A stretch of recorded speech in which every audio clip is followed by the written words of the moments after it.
যে তিনজন Medinipur medical college থেকে কাল রাতে এসছেন তারা দুজন সিসিউ আর একজন আইটিইউতে ভর্তি আছেন।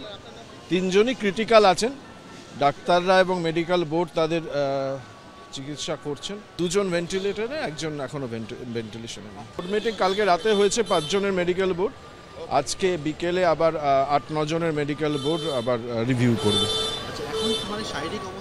ক্রিটিক্যাল আছে। আমার কাজ হচ্ছে চিকিৎসা করা আর সরকারি যা নির্দেশ এ ব্যাপারে আছে সেটা মেনে।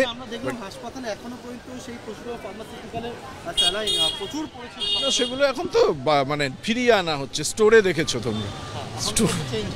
হ্যাঁ, দেখো, এসএসকেএম হাসপাতালের ডিরেক্টর মণিময় বন্দ্যোপাধ্যায় তিনি কিন্তু জানিয়েছেন 3 জন যাদেরকে মেদিনীপুর থেকে নিয়ে আসা হয়েছিল প্রসূতিতে 3 জনই কিন্তু ক্রিটিক্যাল কন্ডিশনে রয়েছেন। তবে হাসপাতাল সূত্রে যেমনটা জানতে পারছি এই 3 জনের মধ্যে 2 জন যে 2 জনকে ভেন্টিলেটর সাপোর্টে রাখা হয়েছিল সেই 2 জন কিন্তু অতি সংকটজনক অবস্থায় রয়েছেন। এবং সেক্ষেত্রে কেন অতি সংকটজনক বলা হচ্ছে, লাং ফাংশন ঠিকমতো হচ্ছে না। এবং এক্ষেত্রে কিন্তু জানা যাচ্ছে সেটা হচ্ছে ইনফেকশন লেভেল অনেকটাই বেড়েছে। রক্তের যে বিভিন্ন পরীক্ষা নিরীক্ষা তার মধ্যে ব্লাড কালচার সেটাও কিন্তু করতে দেওয়া হয়েছে। অন্যদিকে তুমি জানো যে 5 জনের চিকিৎসকদের নিয়ে একটি মেডিকেল বোর্ড গঠন করা হয়েছিল এবং সেখানে যেমন রয়েছেন সেই 5 জন থেকে কিন্তু ইতিমধ্যে যেমনটা জানা যাচ্ছে 5 না সংখ্যাটাকে আরও বাড়ানো হয়েছে। 8 জনের চিকিৎসকদের দল মেডিকেল বোর্ডে সেই মেডিকেল বোর্ড গঠন করা হয়েছে।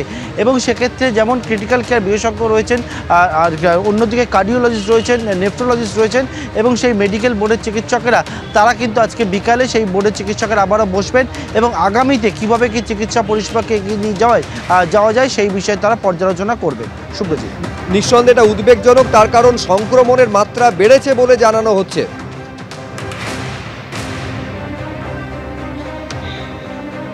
আমি অত্যন্ত খুশি যে ডাক্তার বিশ্বপতি মুখার্জি এবং অ্যাডভোকেট কৌস্তব বাগচি তারা আজকে কলকাতা হাইকোর্টে জনস্বার্থের মামলা করেছেন যাতে ড্রাগ কন্ট্রোলার এবং এনফোর্সমেন্ট ডাইরেক্টরেটকে এই মামলাতে করা হয় এবং যদি ড্রাগ কন্ট্রোলারের রিপোর্ট কোনো অ্যানামেলি থাকে, প্রমাণ হয় যে স্বাস্থ্য দপ্তর বা রাজ্য সরকারের ত্রুটি তো আছেই, তাহলে এটা সিবিআইকে হ্যান্ডওভার করার জন্য।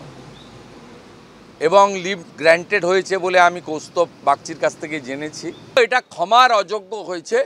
আমি সেদিনও ডিমান্ড করেছিলাম as a leader of opposition. আজকে আমার 2 কলিগ এমএলএকে সামনে রেখে আমি আবার ডিমান্ড করছি যে এই কেস এফআইআর হওয়া উচিত স্বাস্থ্যমন্ত্রী মমতা ব্যানার্জি এবং সচিব নারায়ণ স্বরূপ নিগমের উপরে। এই সেলাইন প্রকিউরমেন্ট সেন্ট্রালি করা হয় স্বাস্থ্য ভবন থেকে টেন্ডারের মাধ্যমে।